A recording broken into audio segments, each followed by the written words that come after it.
Hello everyone and welcome back into a brand new video. In today's tutorial guys, I will be showing you how to get the Copilot API key. So bringing AI into enterprise applications has never been more relevant or more complex. So in today's video guys, I'm going to exactly to show you how you can do this. This is by Zach Houlihan, Principal Group Product Manager, and this is how to get started. So the Copilot APIs are designed to meet you where you are, using the tools, patterns, and governance models you are already familiar with. Whether you are building your first prototype or shipping enterprise-grade apps, you can iterate with confidence. Now, there is some couple of prerequisites.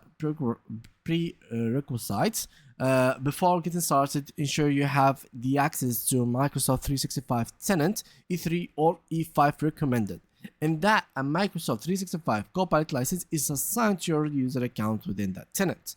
These APIs are only available for Microsoft 365 Copilot licensed users. Then explore the APIs using REST and Graph Explorer. All Copilot APIs are accessible via REST endpoints under the Microsoft Graph namespace Copilot. To try them quickly, use Graph Explorer, a browser-based tool that lets you test API calls securely in your tenant. Then start building securely with Microsoft Entra ID. Authentication uses delegated permission through Microsoft Entra ID. All APIs respect your organization's existing policies, including identity access, conditional access, sensitivity labels, and permission trimming by default.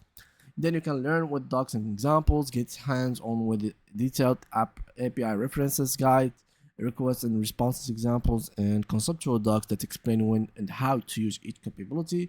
You can export all the documentation here. You can check this website by yourself, guys, and join the developer community, which is the last thing, which is not really important, but yeah, that's overall. This is how you can get your API ready. Thank you guys a lot for watching, and see you guys in the next upcoming video.